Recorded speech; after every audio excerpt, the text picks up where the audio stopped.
Salut, je suis Charlotte, bienvenue sur Femme Smart Online. Sur cette chaîne, je partage mon expérience dans la vente sur Amazon et aujourd'hui, je vais te parler des 10 erreurs les plus commises par les débutants sur Amazon FBA. Sans plus attendre, commençons.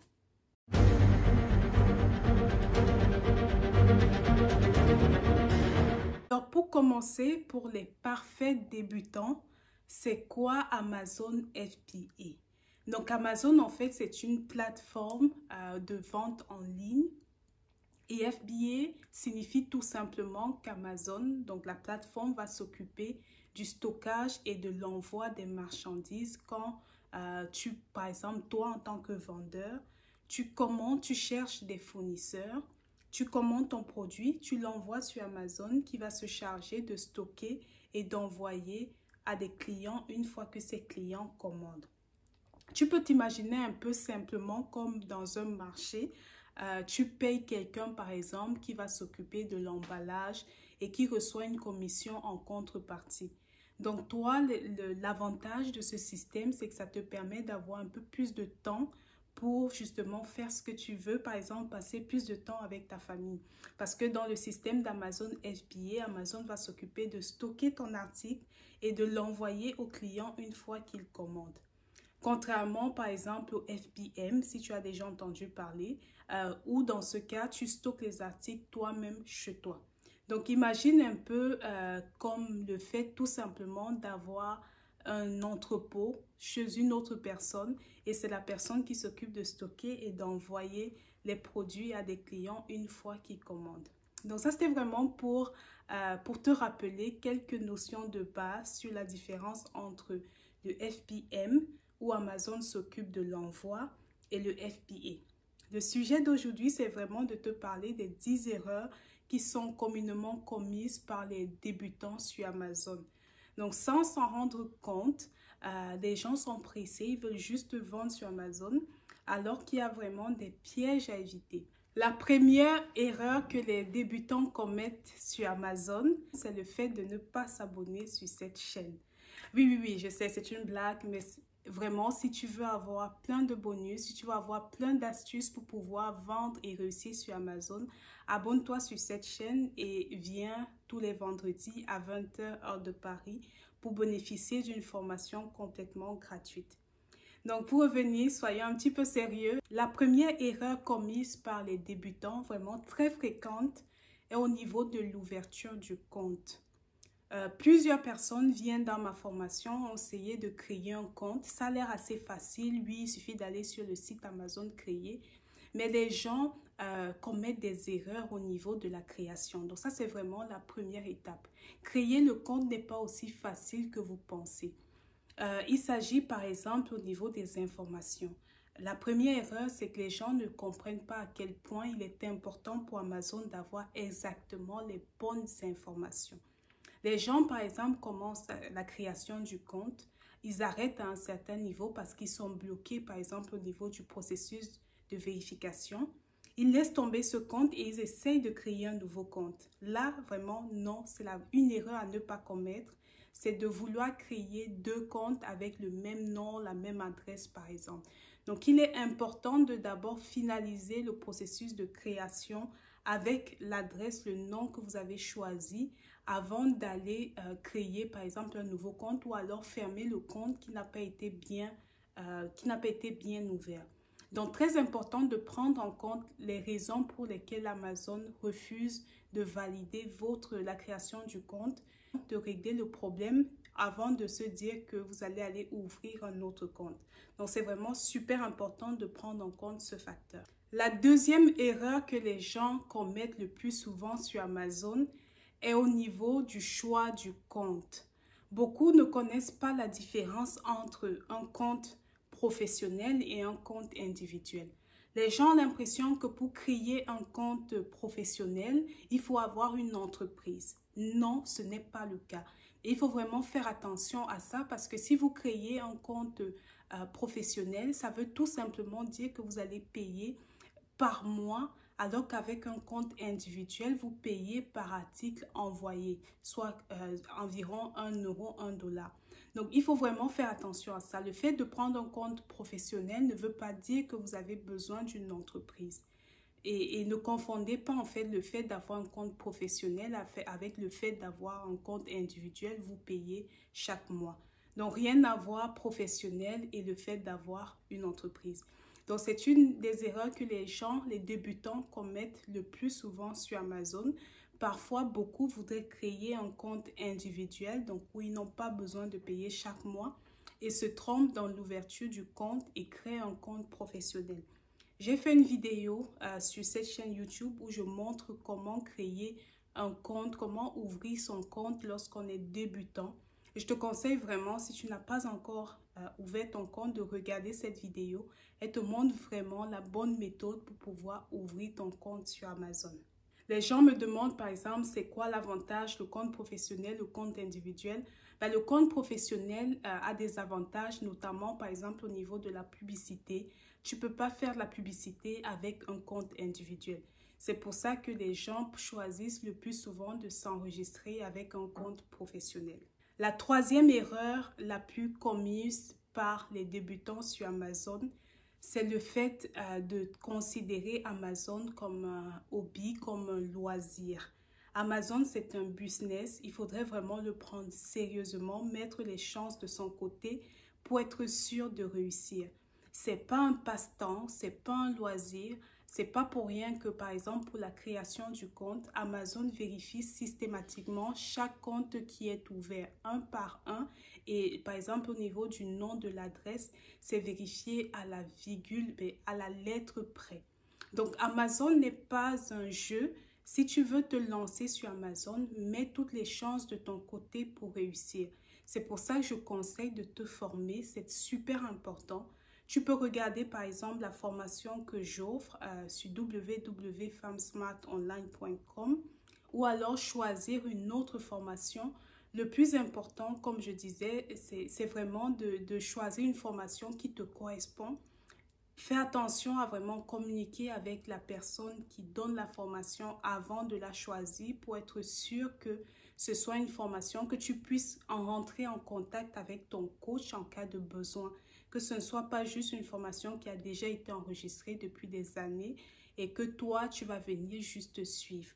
Amazon évolue et il faut vraiment être sûr de choisir une formation qui correspond à les nouvelles réglementations sur Amazon. La quatrième erreur que les débutants commettent, c'est au niveau du choix du produit. Beaucoup de personnes ont du mal à choisir un produit. D'ailleurs, j'ai mis un guide complètement gratuit sur mon site www.femsmartonline pour t'aider à trouver le produit gagnant en 2 heures sans utiliser de logiciel. Le produit est vraiment crucial et c'est aussi important d'avoir les bons critères pour choisir un produit. Les débutants choisissent parfois des produits parce qu'ils aiment le produit. Mais non, tu ne choisis pas un produit pour vendre sur Amazon parce que tu aimes le produit. Il faudrait que ce produit ait vraiment une grande demande. Il faudrait qu'il y ait peu de compétition. Il y a vraiment des critères pour pouvoir choisir son produit. Donc, c'est important de ne pas se fier juste à ses sentiments pour le choix du produit. Donc, c'est vraiment une erreur fréquemment commise par les débutants et je voulais vraiment souligner cette erreur afin que ce ne soit pas ton cas. J'ai fait une vidéo aussi sur comment trouver le bon produit. J'ai fait un live ou même 2 lives sur cette chaîne. Tu peux revoir ces lives, ces formations gratuites qui ont lieu chaque vendredi. Donc, les replays, les rediffusions sont disponibles sur la chaîne. Tu peux aller regarder. Je montrais vraiment étape par étape comment choisir un produit gagnant. La 5e erreur la plus commise par les débutants au niveau des mots-clés. Les débutants ne comprennent pas l'importance des mots-clés sur Amazon. Le mot-clé permet de retrouver ton article. C'est un peu comme ton agent. Le mot-clé est tellement important. C'est avec les mots-clés, par exemple, que tu choisis le produit à vendre sur Amazon. C'est avec aussi les mots-clés que tu vas pouvoir décider de quelle stratégie marketing à avoir pour que le client retrouve rapidement ton produit. Certains vendeurs n'ont vraiment aucune notion des mots-clés avoir vraiment les bons mots-clés, c'est le chemin qui va mener les clients vers ton produit. Donc, c'est important d'avoir plusieurs chemins, d'avoir plusieurs mots-clés qui vont renvoyer à ton produit parce que là, ça va être plus facile en fait pour les clients de pouvoir retrouver ton produit sur Amazon. Tu peux avoir le bon produit, mais si les gens n'arrivent pas à trouver ton produit, ça ne sert à rien en fait d'avoir le bon produit. Donc vraiment très important pour débutants de vraiment avoir les mots-clés et comprendre l'importance d'avoir des bons mots-clés. La sixième erreur la plus commise par les débutants est au niveau de la description du produit, encore appelé listing. Donc là, c'est vraiment la clé ou bien je vais dire l'agent commercial. C'est vraiment ce qui va permettre de vendre ton produit, une bonne description, un bon listing. Donc, d'où l'avantage de vraiment prendre soin de bien rédiger son listing. Et pour cela, Amazon a des règles en fait qu'il faut vraiment respecter. Si tu ne respectes pas, par exemple, la longueur du titre, le nombre de mots à avoir, ton produit ne va pas s'afficher correctement. Donc, oui, avoir les mots-clés, c'est important, mais savoir aussi comment les utiliser, c'est très important. D'où l'importance de vraiment prendre le temps, bien se renseigner avant de faire le listing, la fiche de description de son produit. Si ton produit est par exemple en plastique, ça ne sert à rien que tu utilises dans ton listing des mots tels que aluminium et tu espères que les gens, quand ils vont venir sur ton produit, ils vont acheter. Non, s'ils viennent, ils s'attendent à trouver un produit en aluminium et dans ce cas, ils seront déçus et ne vont pas acheter. Donc, d'où l'importance d'avoir des bons mots-clés et de bien les utiliser dans ton listing. La septième erreur la plus commise par les débutants sur Amazon au niveau des frais. Les gens trouvent le bon produit qui se vend mais ne connaissent pas exactement les frais, ne connaissent pas exactement tout ce que ça coûte de vendre sur Amazon. Je parlais tout à l'heure d'un système de commission. Lorsque tu vends sur Amazon, tu as deux types de frais principaux que tu vas payer à chaque fois que tu vends un produit en utilisant Amazon FBA. Donc, tu vas payer dans un premier temps la commission d'Amazon qui est de 15% et qui correspond au fait que tu utilises la plateforme d'Amazon pour vendre ton produit. Tu vas aussi payer des frais d'envoi là qui vont dépendre du poids du produit, des dimensions. Donc, il faut vraiment connaître tous ces frais en plus des frais de stockage que tu vas aussi payer. Donc, bien connaître ces chiffres, c'est important et bien connaître les frais qui sont liés à la vente sur Amazon. La huitième erreur la plus commise, c'est au niveau des photos. Donc, tu as des gens qui vont dépenser 3 000 € dollars pour passer la commande de produits et qui ne sont pas prêts à dépenser, par exemple, 200 €, 200 $ pour prendre de belles photos. Waouh! Les photos, c'est vraiment... c'est la première chose que les gens vont voir quand ils regardent ton produit. Donc, rassure-toi d'avoir de belles photos et ça vaut le coup en fait de dépenser 200 € pour pouvoir montrer au grand public le produit pour lequel tu as dépensé 3 000 €. Imagine-toi que tu dépenses 3 000 €, tu as un bon produit, mais tu n'as pas les bonnes photos pour montrer ce produit au client. Donc, très important, c'est une des erreurs que les débutants commettent souvent, c'est vraiment de ne pas avoir de belles photos, des photos qui donnent envie d'acheter le produit. C'est ça l'idée en fait, d'avoir vraiment des photos qui donnent envie d'acheter. Oui, bien sûr, Amazon a aussi des critères, des recommandations très très strictes au niveau des photos. Donc, il faut être sûr vraiment de respecter les normes d'Amazon, sinon le produit ne sera tout simplement pas visible. La neuvième erreur la plus commise par les débutants, c'est le fait de ne pas aller constamment. Quand je dis constamment, au moins une fois, voire 2 fois, regarder son compte vendeur. Amazon a des règles strictes concernant la relation, le service client que tu dois avoir. Tu pourrais recevoir par exemple un message d'un client et il faudrait que tu répondes dans les 24 heures qui suivent. Donc vraiment, les débutants parfois oublient ce facteur et c'est pour ça qu'Amazon est aussi reconnu actuellement, c'est par son service client. Amazon tient vraiment à mettre le client à l'avant et à s'assurer qu'au bout de 24 heures et parfois même 12 heures, les messages par exemple sont répondus. Donc, une des erreurs fréquemment commises, c'est le fait de ne pas regarder régulièrement, au moins une fois par jour, son centre vendeur. C'est très important pour s'assurer de la santé de ton compte. Il y a des règles très strictes sur Amazon. Si ton compte est en mauvaise santé, tu as des restrictions et tu as des choses que tu ne peux pas faire. Donc, très important en tant que débutant de vraiment regarder son compte assez régulièrement.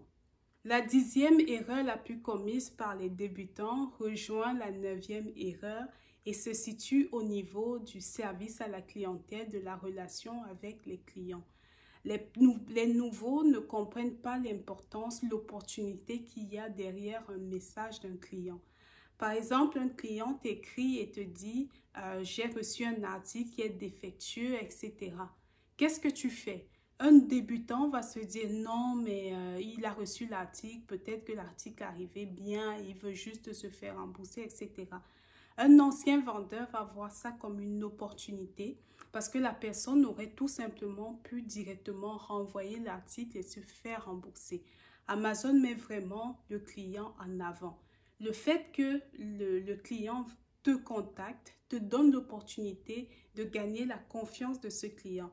Donc, c'est très important de vraiment écouter la doléance de ce client et de faire en sorte de le servir le plus rapidement, le plus humainement possible.